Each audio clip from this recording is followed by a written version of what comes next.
My name is Emily Carter. I'm 34 years old, the head of finance at a major bank in New York, and for as long as I can remember, I've shouldered the weight of my family, always playing the role of the responsible eldest daughter. Standing in front of my parents' grand old mansion on the outskirts of Boston, I felt as if the ground beneath my feet had just split open. The thick scent of jasmine hung in the summer night air, chilled and heavy when my mother, Vivian Carter, looked me straight in the eyes, not a hint of hesitation in her voice, and declared for the entire family to hear, "We've all agreed. You are not allowed to attend Lily's wedding." That sentence hit me like a knife through the chest, tearing apart every illusion I had ever held about family, love, and sacrifice, every belief I'd clung to for 34 years. If you've ever found yourself cast out by your own family, robbed of the right to be loved, denied a place in their most important moments, stay with me. This story might just be your story too. I was born in Portland, Maine, a port city that isn't too big, but always battered by storms and cold nearly all year round.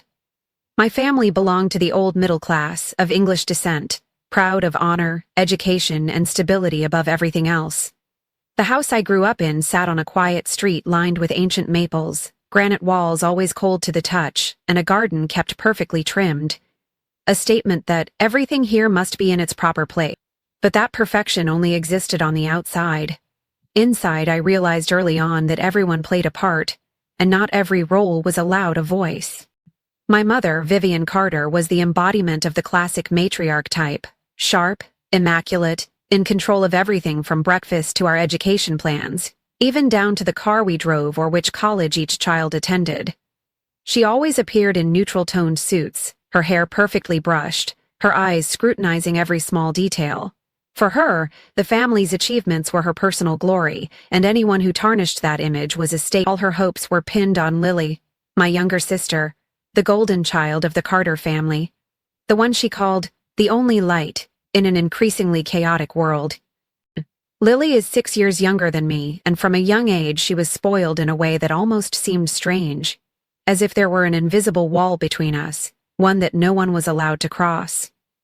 Lily lived in a fairy tale world, in frilly white dresses with plastic tiaras Mom bought from children's stores. Anything Lily wanted, Lily got, sometimes with just a blink or a little pout.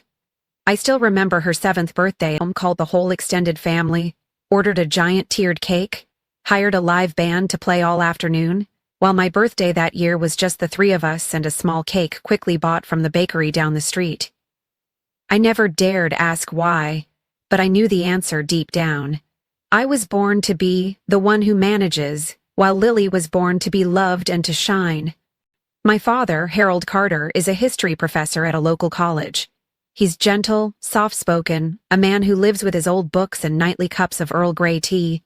If my mother is the one steering the Carter ship, my father sits quietly in the back, always finding ways to avoid unnecessary conflict. I used to wish he would speak up for me in my arguments with Mom, but he'd only shake his head or sigh. Over time, I learned that in this house, keeping up the appearance of peace was more important than truth, and sometimes, silence was the only way to survive. The memories of my childhood are nothing but a long stretch of days spent trying, desperately, to get my mother's attention. I wanted to prove that I too was worthy, that I deserved to be loved just as much as Lily. When I scored high on my final exams, my mother only shrugged and said, "Good, but your sister is still this family's real hope. You need to help her do even better." When I was accepted on scholarship to a top university in New York, the first thing she asked was, "But what about Lily? What does she need to catch up with you?" Every time I had a chance to shine, my mother would shift the spotlight straight back to my little sister, as if there was only one person in our family who deserved any recognition. Those years, I became used to my role as the dutiful eldest daughter, the one who got up early to make breakfast, helped my sister with her homework, and took responsibility every time something went wrong. Whenever Lily cried, no matter how big or small the reason, I'd hear my mother calling for me, "Emily, you're the older sister. You have to know how to yield, how to protect her. If you make your sister sad, you're letting the whole family down." Sometimes I wondered if I was just a shadow for Lily to lean on, an excuse for Mom to practice her control. The feeling of being put away in a cupboard, only brought out when needed, grew thicker in my heart. There were nights I'd sit alone on the balcony outside my bedroom, staring into the mist over Portland Bay, asking myself, if I disappeared one day, would anyone in my family even notice? Lily was different. She grew up on endless praise, protected by our mother from every pressure life could offer. If her grades slipped, Mom would march straight to school and argue with her teachers, coming up with every excuse so Lily never had to face consequences. When Lily wanted to dance, Mom hired a private coach that very week. The day Lily failed her college entrance exam, called every friend she had asking for help, while my only job was to encourage Lily, to make sure she doesn't fall apart.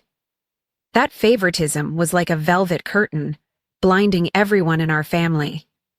Over time, I began to believe I was born only to be the support team, the background for someone else's stage.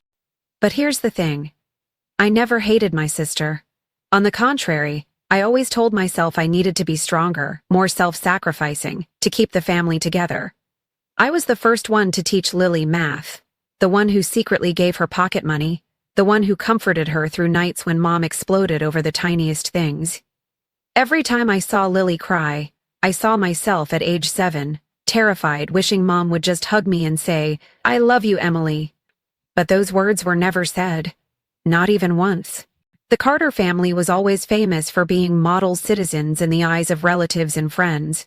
We showed up at every holiday gathering with perfect smiles, matching outfits, telling funny stories about Lily's achievements or showing off pretty photos in front of Grandma's rose garden. But when the guests left, when the lights were out, all that was left was a heavy silence where I realized I was just an outsider in my own life. There were nights I lay awake, hugging my knees, watching the yellow lamplight crawl up the ceiling and imagining another world. A world where I didn't have to force myself to be the perfect child. A world where even failure was met with a comforting embrace, not a reason to be compared, to be told to try harder, for the family. Deep down, I always longed for a day when I would get a hug from my mother, a proud nod from my father, or at the very least, a simple thank you for everything I'd done. But in 34 years, that never came. I think maybe all the biggest conflicts in life start with something small, a glance that never comes, a compliment that's swallowed, a birthday gift that's never given, or a dream laughed at before it has a chance to begin. My family, though we always put tradition, honor, and perfection on display, was full of cracks no one dared to name. Favoritism, silent competition, the helplessness that comes when no one dares to stand up and say, "Enough." And I, Emily Carter, grew up right there among those cracks, both as a victim and the only one still trying to mend things, even knowing I might be the one left behind. If someone asked me what mattered most in my life, I wouldn't hesitate to answer, family. Even though I had never truly received recognition, I always believed that if I just tried hard enough, if I sacrificed enough, one day everyone would see my worth. Because of that belief, I devoted nearly my entire youth to managing everything, to shielding my younger sister from the hardships I'd faced alone. Lily's high school years were far from smooth. She constantly lagged behind her friends, was lazy with her studies, and often compared herself to others. Especially to me, the older sister who always excelled, won prestigious scholarships and, above all, was mature and endlessly patient. There was a period when Mom, nearly in despair over Lily's grades, channeled all her frustration toward me. "Your sister is struggling, and you can't even help her?" Under that pressure, I dropped extracurriculars, turned down invitations from friends, and devoted all my time to tutoring Lily, staying up late every night to review lessons with her, doing her assignments, and sometimes even pleading with her teachers to let her retake tests. The climax of that period was Lily's final year. She was at risk of not graduating because of unpaid tuition. One early winter morning, I overheard Mom in the kitchen, voice raised as she called the bank, her face tense and eyes anxious. But by midday, after she'd left for work, I quietly checked the drawer where we kept important papers and found a letter, an overdue tuition notice that still hadn't been paid. In that moment, I knew exactly what I had to do. Every cent I'd saved over 3 years of working, serving coffee, tutoring, selling things online, was gone in a single cold morning. I sent the money directly to Lily's school, kept everything a secret, and just told her, It's taken care of. Just focus on studying, okay? It wasn't until much later that Lily learned it was me, not Mom as she'd always thought, who'd quietly saved her. But that day, she just hugged me tight, tears running down her face, whispering, "Thank you, sis. If it weren't for you, I'd be done for." I just smiled, swallowing my sense of unfairness, feeling only relief that I'd protected my sister. Time passed, and everything seemed to fall back into the same pattern. I kept worrying about Lily. Mom continued to lavish all her affection on her, and Dad watched it all from the sidelines quietly. But then one day, my phone rang in the middle of a late work shift in Manhattan. It was Lily. Her voice mingled with the clamor of a crowded restaurant in Chicago, overjoyed as she shouted, "Sis, I got engaged. Brandon just got down on one knee in front of all my friends. I said yes, I'm getting married." The first feeling that washed over me was a strange happiness, as if all those years of sacrifice had finally been rewarded by my sister's true joy. I kept asking, "Who's Brandon? When's the wedding? Do you need my help?" Lily chattered excitedly about her young, talented businessman fiancé from a wealthy Chicago family, a charming, down-to-earth man who always cared for and spoiled her. The very next day, I booked a flight back to Portland, my notebook overflowing with ideas for a dream wedding. I became the first person Lily told, the first one she asked for advice about the dress, the flowers, the cake, even the guest list. Mom spent the entire evening on the phone just to ask, "You're going to be her maid of honor, right? Make sure you help me book the venue." For the first time in my life, I genuinely felt trusted, like I was finally part of something bigger than myself. I threw myself into preparing every detail for Lily's wedding with a passion I'd never felt before. I took the initiative to secure a deposit at a beautiful riverside restaurant in Rhode Island. Lush green lawns, rows of flaming red maples in autumn. I went with Lily to try on nearly 20 different wedding dresses, documenting every detail so she could make the perfect choice. I made the guest list, designed the invitations, even worked out the menu with a famous chef I'd met through financial events in New York. Every step filled me with hope. This time, I would be the one to make my sister's happiest day come true. And maybe, just maybe, Mom would finally acknowledge me, would praise me in front of everyone, even just once. I remember there was a time when Brandon's family went through a PR crisis. A tabloid ran a fabricated story about Brandon's supposed financial troubles. While everyone was in a panic, I leveraged my Wall Street connections to verify the facts, then coached Brandon on how to handle the media, crafting a transparent and persuasive press release. Within 3 days, the situation was under control. Not only was Brandon's family's reputation unharmed, but the media even began to praise how they'd faced the rumors head-on. Brandon kept thanking me. "If it weren't for Emily, I'd have had no idea what to do. You really are Lily's guardian angel." I spared no expense. Buying dresses, putting down deposits, booking decorators, printing invitations. I even prepaid part of the wedding band's fee just because Lily had once said, "Sis, it'd be amazing if we could get that band for the wedding." I meticulously recorded every expense, emailed updates to Mom and Lily so everyone could keep track. I thought, once again, if I just tried hard enough, my love and devotion would finally. But deep inside there was still a trace of unease. Sometimes, while trying on dresses with Lily, I'd see Mom standing in the hallway, whispering to Sophia, our cousin, who always just showed up to make up the numbers. The look in Mom's eyes was calculating, sometimes cold. I brushed off my doubts, telling myself, she's just worried about Lily. Me? I'm the older sister, the foundation. All I have to do is keep giving. I didn't realize that those seemingly close moments were nothing more than a fragile shell hiding a storm that was about to erupt. Still, I pressed on, clinging to the belief in family, believing that one day I'd be accepted, loved, seen as a true member. Just as everything seemed to be running perfectly, the undercurrents began. At first, I was still the devoted big sister, fielding emails and calls from Mom and Lily about every little detail, from flower colors to bridesmaid dresses, even the airport pickup schedule. But gradually, I noticed I was being left out. Announcements and impromptu planning meetings quietly disappeared from my calendar. One weekend afternoon, I realized that our messenger group wedding squad had been renamed. My name and the heart emoji were gone, replaced by Lily's crew, with a new profile photo of Mom, Lily, and Sophia, our cousin who'd always been just a reserve at family events. I texted Lily and she replied slowly, "Don't worry, sis, Mom's taking care of everything now. You're busy, so Sophia's helping me." Behind those light words, I heard the first fracture in what I thought was an unbreakable bond. At first, I tried to reassure myself. Everyone needs help sometimes, and Sophia, being younger and energetic, could be a great assistant with the little things. But as the days passed, my role was quietly, almost invisibly, dissolved. One Friday night, I was finishing a quarterly report for my company when I got a message from my best friend Evelyn. "Your cousin just posted a story about a wedding planning meeting with your mom and Lily at the Rhode Island mansion. Weren't you there?" I froze. It turned out, Mom had decided to move the entire wedding plan to the historic seaside estate in Rhode Island, Brandon's family's favorite. What hurt most was that everyone knew, everyone was there, except for me. I hadn't even been told. I called my mother, trying to keep my emotions in check. "Why didn't anyone tell me about changing the venue?" I asked. She sighed over the phone, her voice cool. "Emily, you live far away and you're busy with work. Sophia is very proactive. She understands what I want. Don't overthink it, just focus on your own job." At that moment, I realized all my contributions, weeks of preparation, money, effort, had now been lumped into, "Let Mom handle it."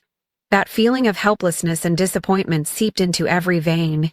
From that day on, every major and minor decision about the wedding happened without me. The restaurant I'd booked? Mom canceled it with a curt email straight to the manager. She didn't even CC me. I only found out through Sophia's Instagram. The restaurant had been replaced by a sprawling garden where Sophia and Lily tried on dresses, laughing together. I asked Lily, and she stayed sweet. "Don't worry, Sophia's helping me a lot. Mom said you're probably tired, so she let me handle things myself." For the first time, I felt like an uninvited guest, lost at the heart of my own family's big event. But the exclusion didn't stop there. When I suggested hiring that famous band Lily had always loved, Mom replied coldly, "This wedding isn't for showing off. You should know how to be modest." I knew, deep down, that if Sophia had suggested it, Mom would have agreed instantly. Even the guest list, painstakingly prepared by me, was revised by Mom and Sophia. Many of my closest friends simply disappeared from the final list. Evelyn called to comfort me. "I thought you were the maid of honor. Why aren't you even on the dress-fitting list?" I could only give a weak laugh, brushing off my doubts, telling myself maybe I was just too sensitive. The truth is, I'd ignored too many signs. The cold look Mom gave me whenever I protested, Sophia's over-eager excitement every time Mom put her in charge, Lily's silence whenever I asked about changes. I began to realize that in every video call, my place had been replaced. Where I once gathered all the information, now I just sat and listened to announcements like an outsider forcing a smile out of politeness. One night, coming home late from work, I found a package waiting at my door. Inside was a gilded invitation. Bridal shower for Lily Carter, hosted by Vivian Carter and Sophia Allen. My name was nowhere to be found, not a word asking for my opinion, not a single message to see if I could even attend. I held the invitation, my hands shaking, wondering if I truly wasn't part of this family anymore. Had everything I'd worked so hard for always been temporary? Just waiting to be replaced by someone who fit my mother's vision better? I tried calling Lily, wanting to ask what was really going on. She only hesitated. "Don't worry, sis, Mom's decided. You're really busy anyway, and Sophia helping me is actually great." I could hear it in her voice, hesitation, avoidance, as if she was afraid to confront how she really felt. After that call, I walked for hours under the cold New York rain, feeling loneliness invade every cell of my body. Why was I so easily cut out of everything important? Wasn't all those years of sacrifice worth even a single question, a single thank you? Anger welled up inside me, only to be drowned out by self-doubt. Maybe Mom was right.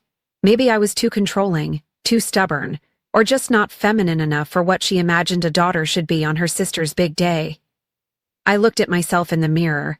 A determined face, tired eyes after so many days of carrying the load. Suddenly, all I wanted was a hug, "Are you okay?" from anyone in my family. But I knew they were busy organizing a big day without me. It was only when Evelyn showed up, dragging me out of my room with a box of pizza and a bottle of red wine, that I finally allowed myself to cry. "You did everything you could, Emily," she whispered. "Sometimes people just can't see your value until they really lose you." I knew she was right, but deep down I still couldn't let go of the pain of always doing the right thing, only to be met with cold exclusion as if I'd never existed at all. The last days before Lily's wedding came faster than I expected. Life in New York kept rushing by, but my mind was always back in Portland, with Lily, with those ever-colder family dinners, with meetings I was left out of without explanation. I told myself that everything would work out, that if I just kept trying to be gentle, to be patient, Mom and my sister would eventually see that I wasn't controlling or out to ruin anyone's happiness. But the doubts grew, especially when close friends asked, "Emily, are you still the maid of honor? Why is everyone posting dress-fitting photos and you're not in any of them?" The breaking point came one Saturday afternoon, just as I was about to leave work, when I got a message from Madison, a close friend from college, also one of the wedding guests I'd included on Lily's list. The message was simple. "Are you okay? I just heard Sophia say you've been cut out of everything." A chill ran through me. I frantically scrolled through Instagram, through Sophia's stories and photos. There they were. Mom, Lily, and Sophia, laughing together, trying on pristine white dresses, posing by the lake at the Rhode Island estate, looking like they'd been best friends forever. The comments were overflowing. "Dream team. The perfect trio. Thank you, Sophia, for helping Lily have the happiest day." I called Lily, but got a busy signal. I called Mom. This time she picked up, her tone strangely calm. "Is something wrong, Emily? I'm busy picking flowers." I struggled to hold back my anger. "Mom, why didn't anyone tell me about the dress fitting?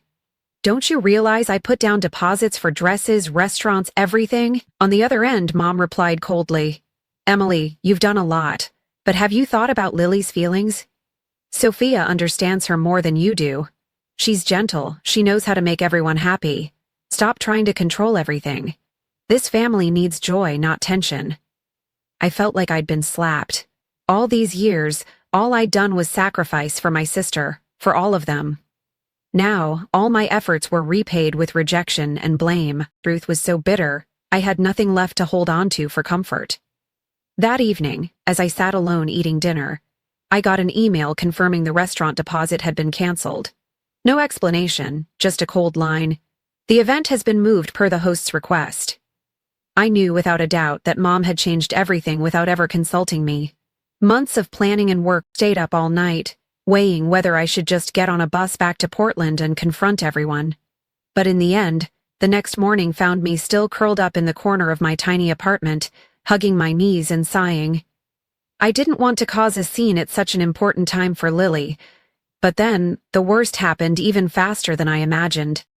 Everything came to a head on a Sunday night, when I received an invitation to a family dinner at home. At first, I thought I'd try to be cheerful, try to smooth things over, but as soon as I stepped into the dining room, I could sense something was off, an odd, heavy tension unlike any dinner before. Mom sat at the head of the table, her eyes icy. Next to her was Sophia, dressed up and smiling as if she were the true hostess. Lily kept her gaze down, not daring to look up from her plate. She sat down and tried to make conversation, asking about the final wedding plans, but every answer was short, evasive. When I finally asked, "So, am I still the maid of honor?" the room fell silent. My mother slowly put her spoon down, looking straight at me. "Emily, we've all agreed. You're not allowed to attend Lily's wedding." I was so shocked I couldn't breathe. Mom continued, her voice steady, cold as ice. "The whole family discussed it thoroughly. You're controlling. You put too much pressure on Lily. You make everyone uncomfortable. Sophia even said you only think about yourself. A wedding should be a happy day, and no one wants your presence to ruin it anymore." Lily began to cry softly, but all she could say was, "I'm sorry, sis." Sophia, without a hint of hesitation, added, "You're too stubborn, Emily. You always think you're the center, that everyone should do things your way. Maybe you should learn how to let go." Dad sat at the end of the table, his hand shaking, silent.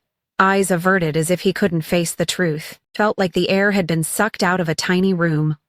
All the trust, hope, and love I'd protected for over 30 years vanished in a few cold, final sentences. No one defended me. No one asked if I was okay. I stood up, the chair scraping the wooden floor with a harsh cutting sound. Hot, humiliating tears rolled down my cheeks. I looked around, searching for a familiar gaze, but everyone turned away. "Fine," I said, my voice hoarse. "If you all think I'm a burden, I promise I'll never make anyone uncomfortable again."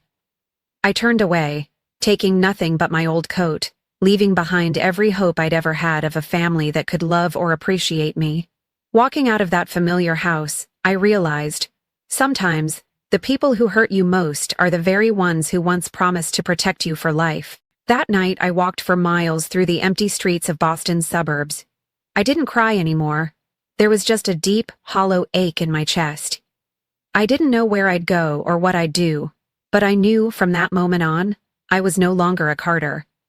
And the most painful part wasn't losing a role. It was realizing that sometimes, family is just a mask people wear, then toss away without a second thought. From that night, I was no longer the Emily Carter I used to be. Waking up in New York had never felt colder or lonelier, even though the tiny apartment still caught the soft golden sunlight at the window, and the maples on the street outside burned red in the middle of fall. Inside me, every color seemed faded. I got up early out of habit, made coffee, threw myself into work at the bank, pretending that staying busy could shield me from pain, but the truth was, it couldn't. With even a minute of quiet, that night replayed in my mind. The way Mom looked at me with ice in her eyes, Dad's silent, bowed head, Lily's choked tears, and the words, "We've all agreed. You're not allowed at Lily's wedding." Some nights I woke up from dreams, convinced I was still the frantic big sister in that old house in Portland, where laughter and arguments tangled together every evening. But then it all shattered. There was no one left to call, no group chat to check in on wedding plans, nothing but endless meetings at work in a little apartment that grew bigger and emptier with my loneliness. In those first days, I kept asking myself, was I really the selfish, controlling person everyone said I was? I reread every old message, every email I'd ever sent to Mom, to Lily, to Sophia, every little thing I'd handled, every sacrifice I'd made. But the more I read, the smaller I felt, lost in memories I once called love. I used to believe that if I just kept trying, my family would eventually see my worth. But maybe, some people will never look back until the moment they realize they've truly lost someone important. Quietly, I canceled all the financial support I'd sent Mom for the wedding preparations. I called a restaurant to check on payment.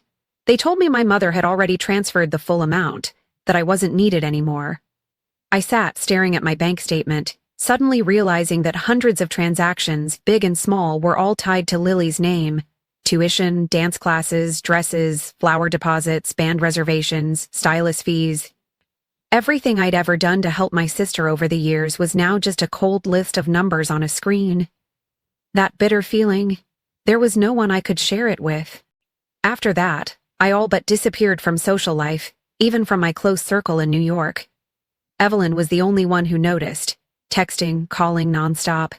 When I stopped picking up, she showed up at my door, bringing homemade pumpkin pie and a little box of wine. "How long are you planning to hide in your room, Emily?" Evelyn asked, putting a hand on my shoulder. "I don't want to bother anyone," I replied, my voice hoarse. "I just feel ashamed. It's like I've been thrown out of my own world." We sat together for hours, not saying much, just silently eating pie, listening to the distant sound of ambulances on the city streets. Eventually, Evelyn spoke softly. "No one has the right to take your worth away. Family isn't always a safe place, Emily. If you need to cry..." And in that moment, I broke down, the tears spilling out uncontrollably. All the endurance, the pain I'd held back, poured out at once. For the first time, I allowed myself to admit I was truly hurting, truly grieving. I started avoiding all contact with my family. I didn't reply to Lily's birthday messages. The occasional calls from Mom stopped coming. Dad texted me only once. "I'm sorry, Emily. Maybe I failed you as a father." I didn't answer. I just wanted to disappear, to let everyone truly feel the emptiness I'd carried for decades. At night, I wandered the empty streets of Manhattan, stopping by small bars, listening to sad jazz and watching strangers dance together. Some nights, I'd sit for hours in Central Park, just letting the biting cold seep through my heavy coat, hoping the wind would carry away the painful memories. I thought about those childhood nights, lulling myself to sleep in a dark room while Mom yelled at Lily while the whole house argued while I tried to make everything better and no one noticed. Now, those feelings all came back, stronger and heavier than ever. Work was the only place I could still hold myself together. I buried myself in reports, budgets, endless meetings. When colleagues checked in, I just smiled faintly, just a little tired. No one knew that underneath that fatigue was a deep, empty void, where every morning I'd ask myself, do I even deserve to be loved? Would anyone actually need me if I stopped trying? Evelyn encouraged me to see a therapist. At first, I refused, but by the second week, when another sleepless night left me crying during an overnight shift, I finally went to the office of Dr. Jameson, a renowned therapist in Manhattan. In that warm, quiet room, I allowed myself for the first time to speak honestly about how it felt to be excluded by my own family, about my fear of loneliness, about not knowing who I was outside of being the responsible big sister. Jameson listened without interruption, and at the end of the session simply said, "Emily, family wounds cut the deepest, but they are not the end of your story." I slowly learned to face myself instead of running from my pain. Every day, I made myself write down small things I was grateful for. A sunny morning, a perfectly made latte, Evelyn's smile, finishing a run around the park by myself. They were small, ordinary things, but they helped me realize the world was bigger than just my pain. After many restless nights, I wrote a letter to my mother, to Lily, and to my father. Not to beg for a way back in, but to say that I needed time. I needed to learn to live for myself, to set boundaries for those who had hurt me. "I'll be okay," I wrote. "Maybe it'll take a long time, but I believe I deserve happiness, even if no one in this family sees that." But my heart suddenly lightened as I had no idea what the future would hold. I only knew I had to step back from old expectations. Maybe the journey of healing begins with accepting that some wounds never fully close, but that we can still go on living, still learn to love ourselves, even if the whole world turns its back. In those days that seemed doomed to endless sadness, I never expected life to open a completely new path, starting with my best friend Evelyn.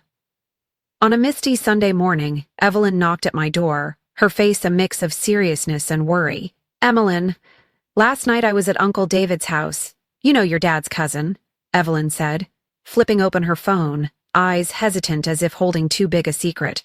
"I heard something last night you need to know, right now." Sat in silence, doubt and a faint thread of hope twisting in my chest. Maybe, just maybe, there was some explanation for all the pain I'd endured.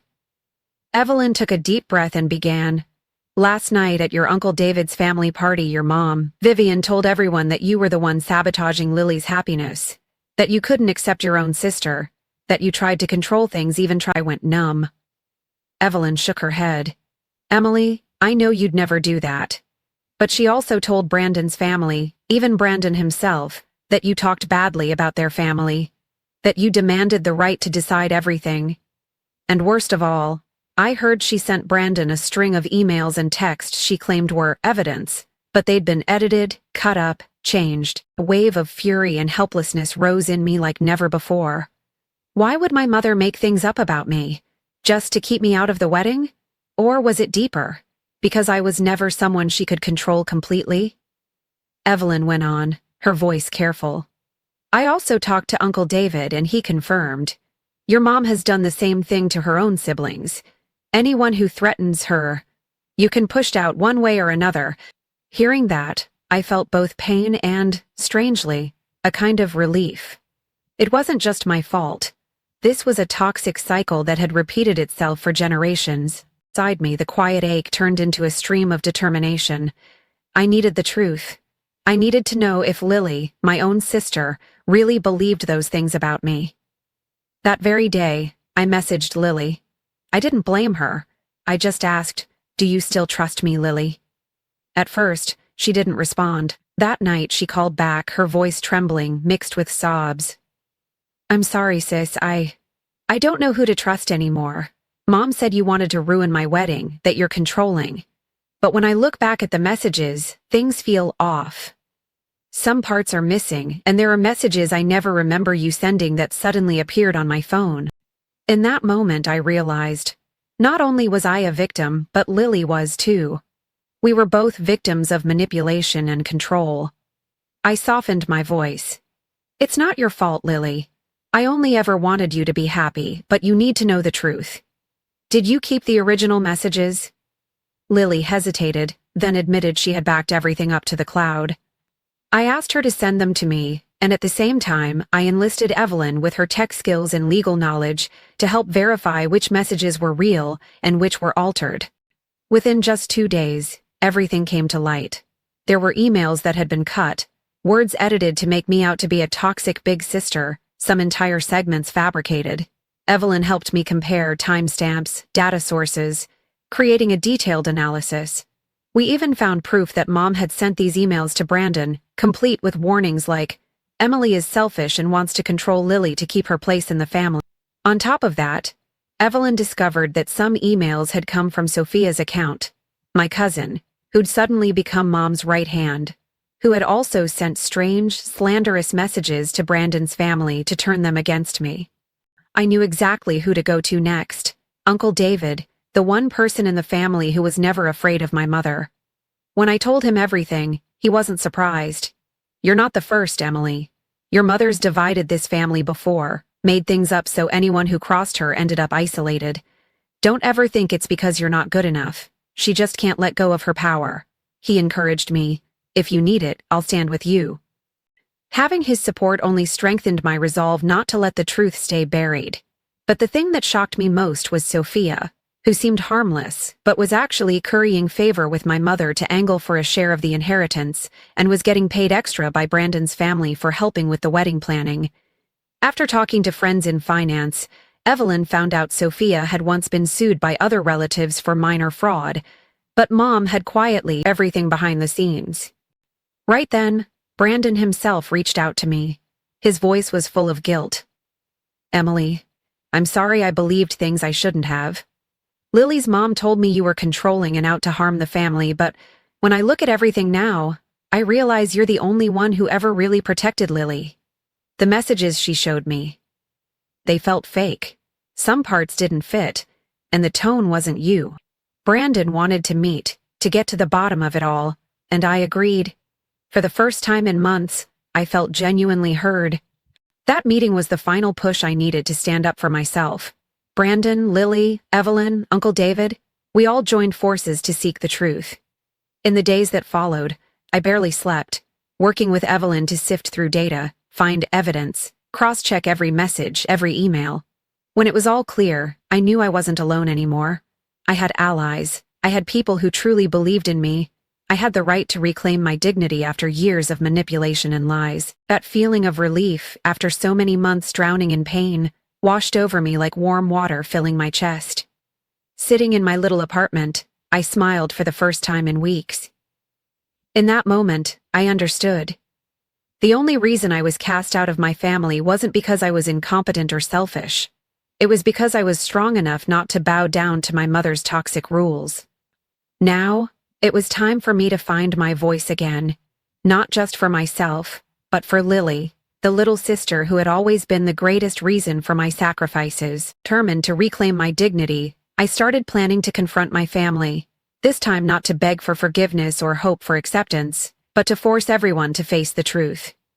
I reached out to my father, explaining that I wanted to arrange a full family meeting before Lily's wedding.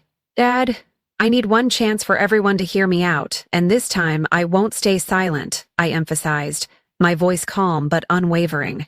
He hesitated but finally agreed. "You have the right to speak. I'll be there." I sent invitations to my mother, Sophia, Lily, Brandon and his family, and several close relatives from my dad's side, especially Uncle David and Evelyn. In the message, I didn't give a reason. I simply requested that everyone be present. The meeting would take place at the Carter family estate in Portland, the same house that had been the backdrop for every family gathering. The place I'd grown up. The place where I once believed I truly belonged. I arrived early, carrying my laptop and a thick folder of compiled evidence. Side-by-side message comparisons, emails, verified metadata that Evelyn had helped prepare. Brandon and Lily were the first to arrive, both gripping my hands tightly in silent support. "You're not alone." When Mom and Sophia walked in, I caught a flicker of unease beneath their carefully composed faces. Mom took her seat at the head of the table, trying to look calm. Sophia avoided my eyes, wringing her hands in her lap. The air in the room was heavy, suffocating. Once everyone had gathered, I stood up, letting the tremor in my voice show. "Thank you all for being here. There are things that have been twisted for far too long, and today, I'm going to set them straight." I began laying out the evidence. On the big screen, I played audio files, displayed chat logs, original emails and their altered versions, timelines, and even short video clips that Evelyn had recovered from the cloud. Each detail, every timestamp, was a cut through the web of lies spun by my mother and Sophia. I didn't hide my feelings, and I spoke without hatred, just honestly, directly. Those are messages between me and Lily. This is the original. Here is the edited version.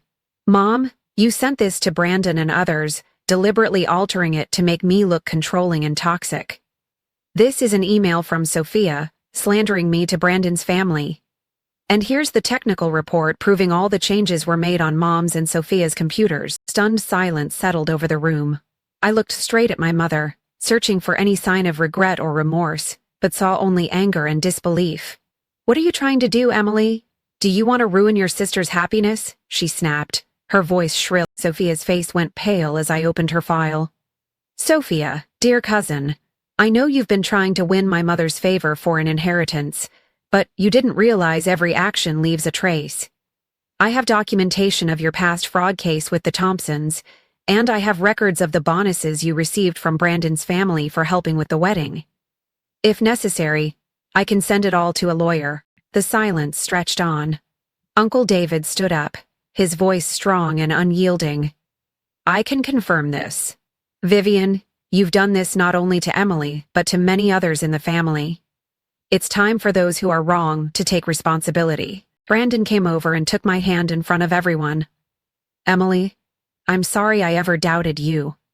It's because of you that Lily has had the strength to get through everything. You're not just a good sister. You're the only one brave enough to face the truth." Lily burst into tears, running over to embrace me. "I'm sorry, sis. I had no idea it was this bad. Without you, I wouldn't know what was real and what was fake anymore. I won't let anyone come between us again." I looked around and saw the change in everyone's eyes. There was no pity left, no more skepticism. For the first time, I stood before my family, strong, proud, voicing all the pain I had endured. I did everything just to be acknowledged by Mom, to be accepted by all of you. But in the end, all I got was suspicion, manipulation, and exclusion. From now on, I won't allow anyone to cross my family again, even if I have to walk away. Mom was flustered, angry, but unable to deny the truth. Dad came over, putting his hand on my shoulder. "I'm sorry for letting you suffer so much. I won't stay silent anymore."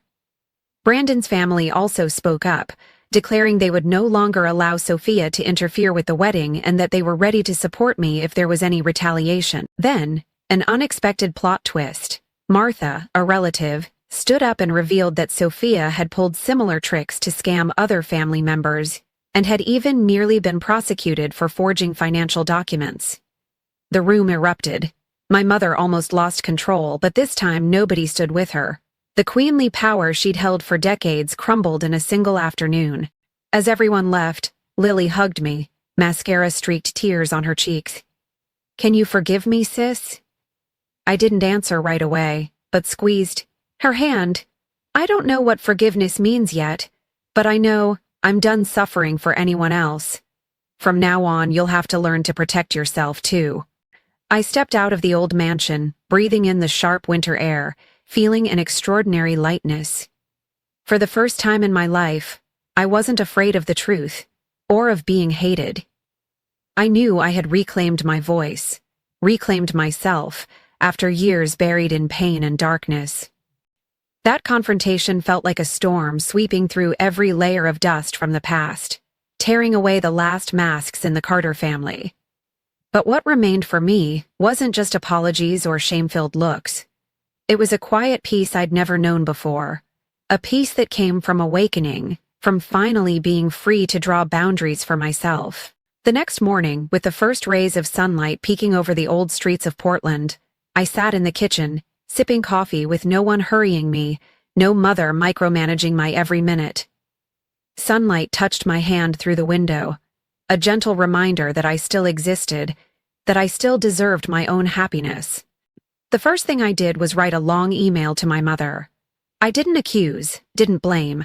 I just recounted every forgotten memory, every sacrifice overlooked, every moment I had to pretend to be strong to keep together a home that had rotted from the inside. I told her, "From now on, I will live for myself. If you want a relationship with me, the only condition is respect and honesty. I will accept no more control, manipulation, or exploitation. Every boundary is clear and non-negotiable." I sent the email with a strange, profound sense of relief, as if I'd just shrugged off a mountain from my shoulders. Even though my mother didn't reply right away, I didn't feel anxious or desperate for an answer. Instead, I put my phone on silent, stepped outside, and let the noise of the city fill up all the old empty spaces in my heart. It wasn't until that afternoon that Lily finally called me. Her voice on the phone still trembled, but this time it was a new kind of resolve, not the old fear. "Sis, I know you've endured so much injustice and I'm sorry I didn't speak up sooner. But I want you to know, I've told Brandon and both families, if you don't come to my wedding, I won't have it at all." But for once in her life, my little sister, once so shy, always hiding behind Mom, was now standing up for herself and for me. I just said, "You don't have to do that to repay me, Lily. But I'm proud of you for finally choosing yourself." That night, I saw Dad again in the small, warmly lit living room. He looked at me for a long time, his eyes wet. "I'm sorry for letting you fight alone all these years. I was too weak, too afraid of confrontation, too worried about losing family peace, so I stayed silent when I should have spoken up. From now on, I won't stand on the sidelines anymore. I want to truly be there for you girls." I squeezed his hand, feeling warmth for the first time in years. In that moment, every distance between father and daughter seemed to dissolve, leaving behind a deep empathy that only people who've suffered the same way can share. The next day, after everything was out in the open, Brandon's family met with me and made it clear they fully supported Lily and me, ready to cut ties with Sophia and anyone who had tried to manipulate the truth. They encouraged Lily, "Be true to yourself," and assured us, "A real family is a place where everyone is respected, not a place where love is traded for reputation or power."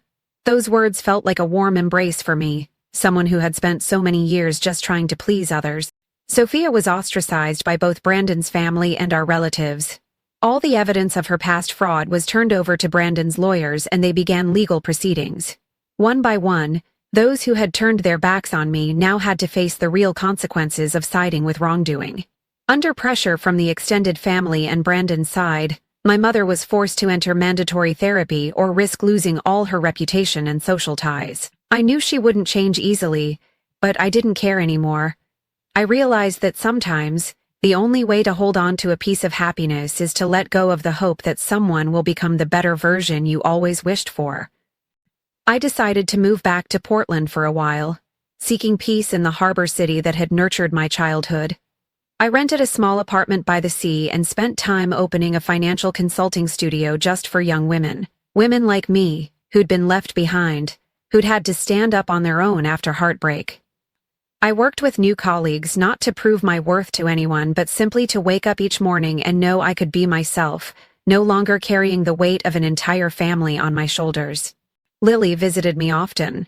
We'd walk along the beach for hours, talking about dreams and simple things we'd never dared hope for before. No one else interfered, no judgments, no more pressure. We learned how to love each other all over again, this time with freedom and maturity, without Mom's shadow looming over every decision.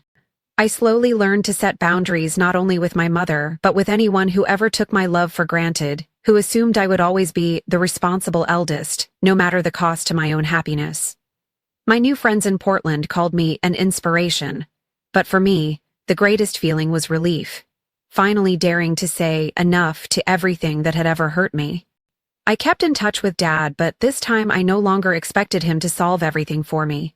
Instead, every time we met, I told him about the little things in my day, about the small joys of seeing sunlight after rain, about the safety of knowing I had the right to set limits. He listened, no longer hiding his feelings as he once did, sometimes even asking, "Have you really forgiven me yet?" I'd just smile and answer gently, "You just need to be yourself, Dad. I know the journey of healing is far from over.